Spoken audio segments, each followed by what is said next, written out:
Close neighbours, not always the best of friends, but the UK and Ireland have found a way to get along pretty well in the last 20 years since the Good Friday Agreement. Now that is under threat. You're watching Roundtable with me, David Foster.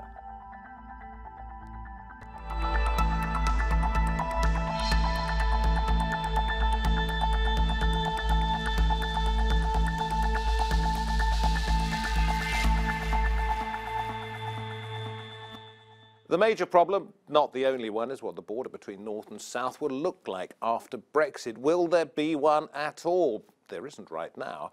But if the UK leaves the customs union and the single market, there might have to be. And that brings a host of difficulties.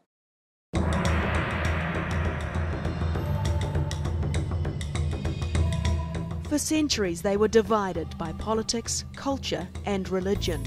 But Anglo-Irish relations have come a long way since the historic signing of the Good Friday Agreement 20 years ago, bringing peace to Northern Ireland. It's a fragile peace, as political parties struggle to form a power-sharing deal. So we can't be complacent. We have to work to maintain the habit of cooperation. But is Brexit threatening that peace?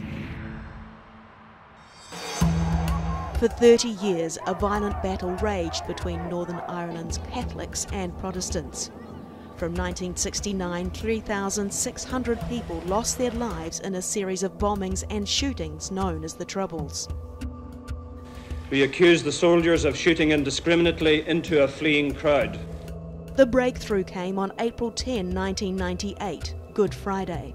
After 22 months of arduous talks, a peace agreement was finally signed by most of the main parties. It's only on the basis of equality, fairness and respect for our differences that we can begin to heal the deep divisions between our people. The peace dividend saw Northern Ireland prosper, but the local power-sharing arrangement often collapsed. Even now, the parties are refusing to work together. And Brexit is complicating matters further. The province didn't vote to leave the European Union. However, as part of the UK, it must go, and this has caused relations between Dublin and London to be at their lowest point in recent times. Ireland will remain part of the EU, so a once invisible border may have to return, threatening a trade relationship worth over $76 billion a year. And despite recent differences, I'm happy to say that the relations between our islands remain strong and the relationship between our governments remains strong also. But will it stay that way? Peace has rekindled the relationship and trade has strengthened it. Yet with ongoing tensions in Northern Ireland and Brexit looming, the bond between the islands is facing challenges not seen in generations. Joining us via Skype, I'm pleased to say from Dublin, we have Gerard Howland, columnist for the Irish Examiner and a former advisor to the government of the Republic of Ireland. With me at the round table, we have the journalist John Crowley, former news editor of the Irish Post. We have Tim Skeet, vice chair of the anti-Brexit campaign group Britain for Europe, and Tom Griffin, Irish political analyst and former editor of the Irish World. Thank you very much for joining us. Gerard, let me come to you first of all. You're in Dublin. Can you describe the relationship at the moment, not just between Dublin and London, but between the national leaders? The relationship is frustrated and it's very worried.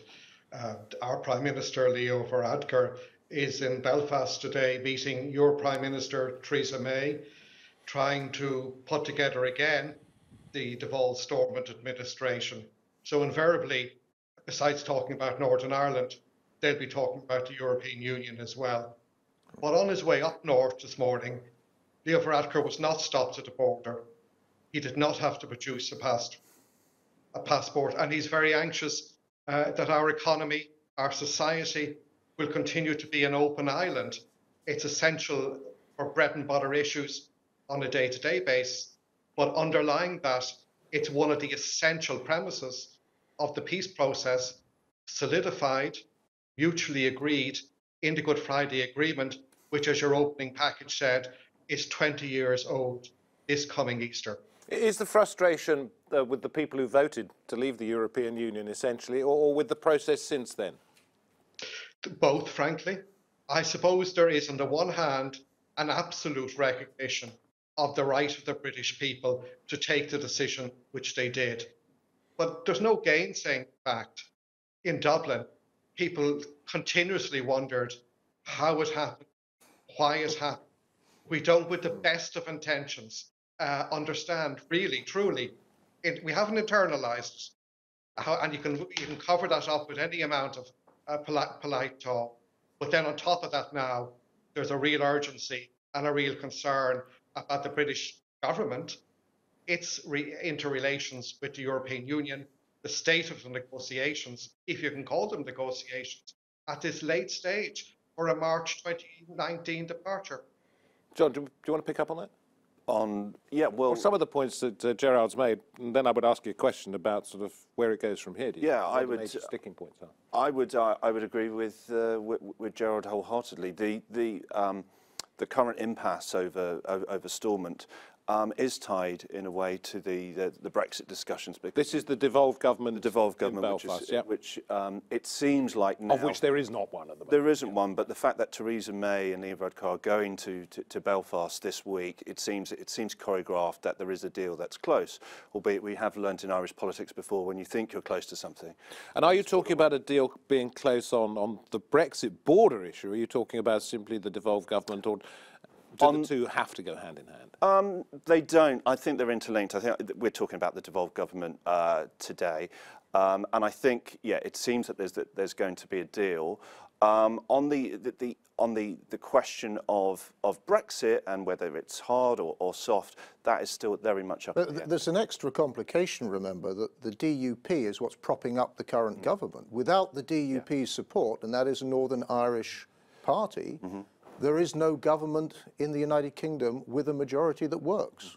And that's the other. I do want to get onto the DUP and the internal politics in a little while, but I'd like to ask, what do you think the major difficulties are going to be if there is a border, first of all? Well, I mean, as we've seen with Michel Barnier's comments on Friday, at the moment... well, he says there has to be one, really, doesn't he? Well, there's three possibilities that were provided for in the provisional sort of withdrawal agreement in December. One is the sort of technical solution, which is the one that sort of the Brexiteers favour, which is a kind of virtual border where there will be sort of customs controls away from the border, and that is the sort of the version the Brexiteers prefer. But we haven't really seen any sort of concrete proposals about how that's going to work. It's all fudge. And but Barnier said if the UK leaves the single market and the customs union, it makes a border check inevitable. I think that was specifically in the context of one of the three options for the future of the border. Yeah. The virtual border option, I think, is probably a bit of a red herring, because it won't happen unless it's agreed by both sides, and I don't think there's really any interest from the Irish or the European side in agreeing it. So has the technology been invented for it yet? Well, I mean, I think it's cloud cuckoo land. It's uniforms prancing on sunlit uplands yet again. So what is the most likely option? The default option, according to what Barnier said was on Friday, was a close regulatory alignment between Northern Ireland and the Republic. And the question that then arises, which was what arose in December and which caused the DUP almost to bring the thing crashing down, was the question of whether that is implemented on a UK-wide basis or a Northern Ireland basis. Because if it's Northern Ireland only, there'll be customs controls between Northern Ireland and Britain, which is unacceptable to the DUP and a lot of Tories. Well, which is what I was going to get onto when I said let's leave the DUP till a little bit later. So they won't accept this at the moment, and if they don't accept it, then the British government falls, doesn't it? But that's why the power-sharing executive deal is important today, because the DUP can't be seen to be losing face. If it loses face on this, and then we get on to Brexit talks, then they will turn around to their community, and the community will say, well, look, we've lost out twice here. Everybody, I think, will have a viewpoint on security because it's so much of Northern Ireland's past. So, Jared, let me ask you, first of all, we'll get to trade in just a moment, but without a border, would there be, well, without a border at the moment, have security issues proved to be a problem or not? Well, certainly cigarette smuggling is an issue, but by and large, no. I mean, I was in Donegal last week. I travelled through Northern Ireland to get there, and the last stop on the UK side of the border is the small town of Strabane. You drive across a small bridge, you're into the very small town of Lifford. You can walk from one to the other. You can buy your bread in one, your eggs in the other. But if you want to get your feet wet, there's lots of surrounding fields you can walk through. And at the height of the Troubles, a massed army couldn't secure that border. So any thought of policing a border with technology is cloud cuckoo land, as said. So why is it possible in some people's mind that a hard border would increase security problems? Because it would undermine. Gerard, please. It would fundamentally undermine the premise of the Good Friday Agreement, one of which was that there is an all-island dimension, that society in Northern Ireland can live politically unified within the United Kingdom for so long as a majority wish. At the same time, the people on all the island of Ireland can live together as one social economic unity to the extent that they wish. And it is the dual equal recognition of the aspirations of unionism and of nationalism which essentially underpin the peace that we now so tentatively enjoy. Other than upsetting the spirit of the Good Friday Agreement as outlined there by Gerard, in practical terms, would any hard border make people feel alienated and thereby increase the possibility of a return to the Troubles? Yes, we've already seen the sort of political ramifications. I mean, last year we had the first assembly election in history where unionism didn't get an absolute majority in Northern Ireland, and that was maybe partly because of the reinvigoration of nationalism by Brexit. Remember, the EU has striven for so long post-war to sweep aside nationalism, which is a poison, really, to European cooperation. And, you know, what we're saying here, the UK Brexit vote is putting nationalism front and centre again in our cultural and political discussion and debate. And where in here in Ireland, we're seeing, and I think Gerard's putting it out, it will have the most significant consequences. You know? And the Chief Constable of the Police Service of Northern Ireland has said this will give succour to Republican dissident groups who want to kind of pick up arms again and fight. In a recent interview, he said there'd been 5... Is that inevitable? Psychological. It's no, not psychological. It's not inevitable, but there is a warning. So the peace is hard won. Yeah, it was hard won. It is easily lost. So, you know, we don't want to engage in any scare tactics and say, look, if, you know, we have border towers again, you will have, you know, war again or the Troubles coming back. We're not saying that. But the head of the police service in Northern Ireland has said this will cause serious problems. You know, I think they have over 6,000 police officers. How are you going to police a 310-mile border with 6,000 officers? They will have to be stationed there. Or they'd have to bring the army back in again. Will the army come back in again? So, you know, we don't want to kind of worry people what could happen, but this is a possibility. But if we stayed in the single market, presumably this problem goes away. Yes. So the interesting thing is we're not talking here about Brexit, no Brexit. We're simply talking about whether or not a small faction of the ruling party in the United Kingdom is going to drive through a form of Brexit which is particularly poisonous. That's the real question. But this is the problem. This is where Theresa May has undone herself by calling the election last year, but having to lean... Make yourself a hostage to fortune, wasn't it? Precisely. And where she's put her red lines. That's the problem. Gerard, any re-erection of barbed wire and towers and fortifications would be a return to a past that a whole generation is unaware of.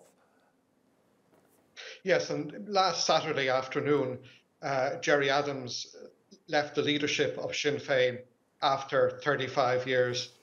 It was an end of an era, and it's an era, notwithstanding people's personal opinions about Mr. Adams, is that people never want to see back under any guise, under any circumstances. It's not just that over 3,000 people are dead, but thousands more are living but maimed. And many thousands more again are bereaved or caring for the maimed. And that is the legacy that this generation continues to live with and will live with all of their natural lives. There's too much at stake. This isn't politics. It's about people's lives. It's about people's livelihoods in the meantime. And it's how you sustain a very delicate thing called home. Let me ask you two things, since you happen to be in Dublin. Since the Good Friday Agreement, have you noticed a coming together of the people in the north and the south, and with that perhaps a push towards an eventual unification of the island? The Good Friday Agreement and the years that have come since have been a real dawning of normalcy in the relationship, first of all, between Britain and Ireland, between Dublin and London, and secondly, on the island, between North and South, and thirdly, to a degree, and we need to be frank here, only to a degree, between the communities in Northern Ireland. So everything that's come has come slowly, with difficulty. The fact of there being no devolved administration there today, that we hope for one tomorrow, underlines that.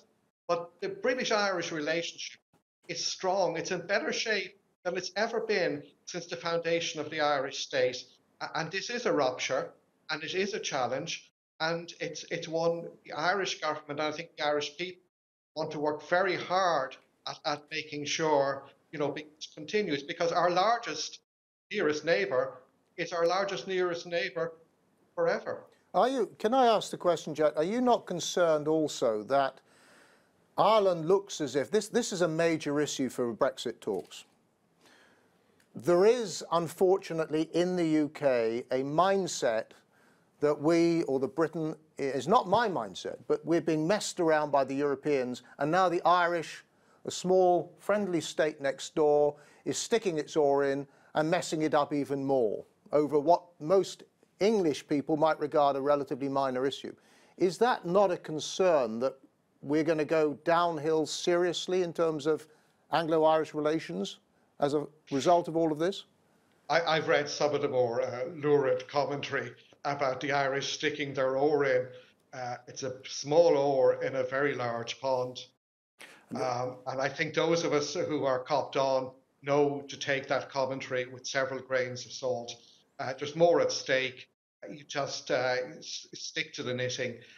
The relationship is what matters. And, that's what Leo Varadkar, Theresa May. What is the way out of this, if there is a way out of it? Let me ask you two first. I can't see a way out of it. The problem is Theresa May will go to Northern Ireland today and will say all the platitudes, yes, we'll stay within the customs union, and then she'll go and have her head turned by the 40 or 50 Brexiteer Conservative MPs are holding her to fortune. She seems to keep on getting her head turned because she is not in control of her government or her party, frankly. So it's a complete and utter mess. The Irish question will play a big role in the Brexit discussions, and it's kind of slightly ironic. We've had the thing called the Irish question through the 19th century and the early 20th century, holding the British political establishment almost, they would say, to fortune, and it seemed like with the Good Friday Agreement this had gone away. The problem had been, inverted commas, solved, but it's not. It would be interesting to see whether the next few months play out the way December did, with the withdrawal agreement coming up.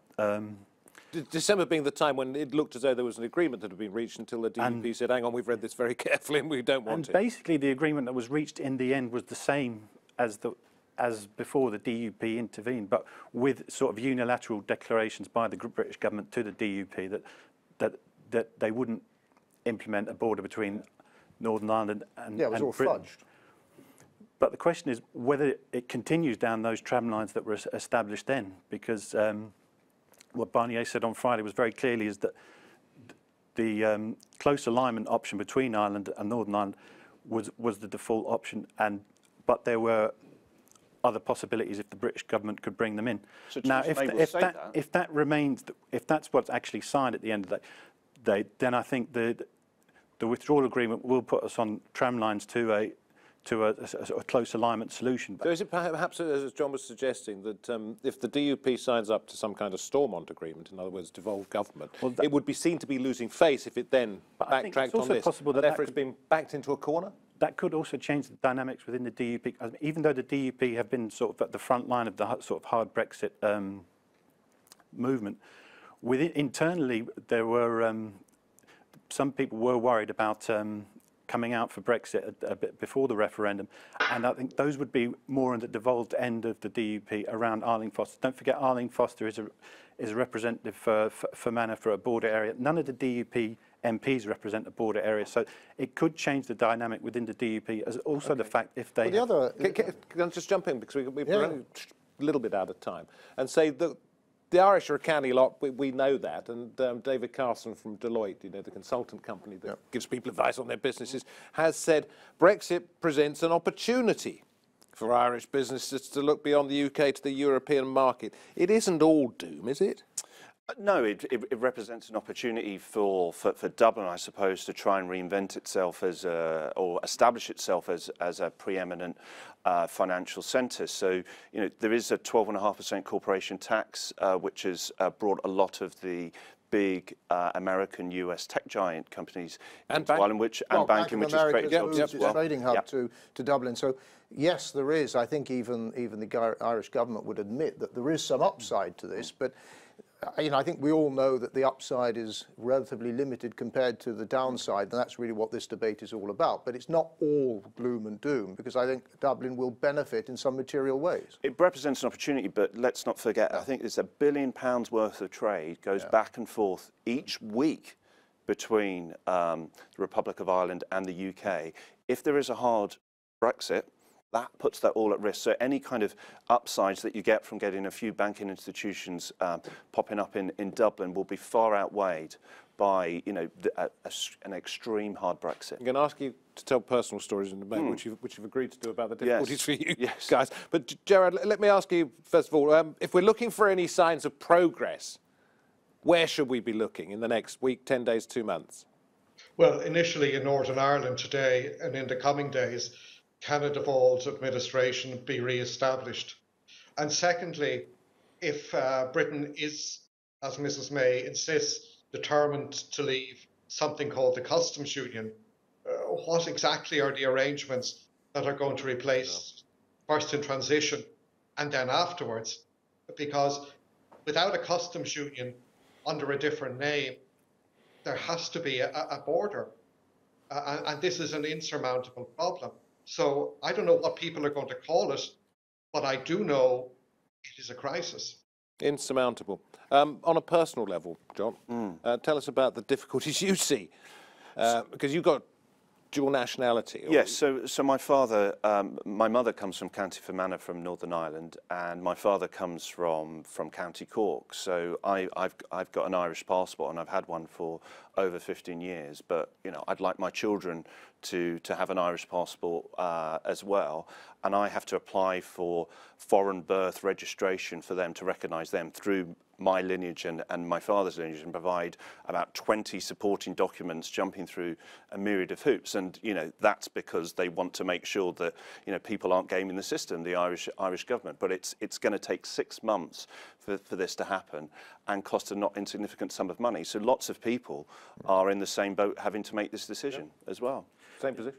Yeah, I mean, like John, I'm a second generation Irish. I mean, there is an assumption that because of the common travel area, people will continue to be able to go back and forth, so it won't really affect people's rights. But there are concerns that the legislative basis of that isn't as clear as you might expect, so that there could be issues for the Irish community in Britain down the line. Yeah, I mean, I've for one, can't see a solution to this at the moment. I mean, the difficulty at the moment, you can fly into Dublin, you can drive up to Belfast, you can get a ship, or you can fly in here. Quite what that's going to mean. Well, Dave, look, the only way out of this is if we can somehow turn around the hard Brexit dialogue at the moment. There are sufficient Conservative members of Parliament, and what about the opposition? What about the Labour Party? It's not in their interest for this to happen with a hard Brexit.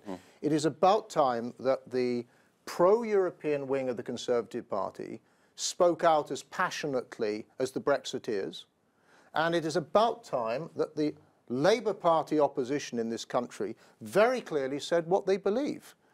And if they're not in favour of Brexit, and some of them aren't, Chuka Umunna is quite clear in many respects, then they need to act as an opposition and come out clearly, because there is in Parliament today a majority in favour of being part of the single market at the very least. And that's what we have to mobilise. And my friends in Ireland must do everything they possibly can to convince Her Majesty's opposition in the United Kingdom, plus the remainders in the Conservative Party, to absolutely stick their bigger oar in to this debate and turn it around. We still just about have enough time.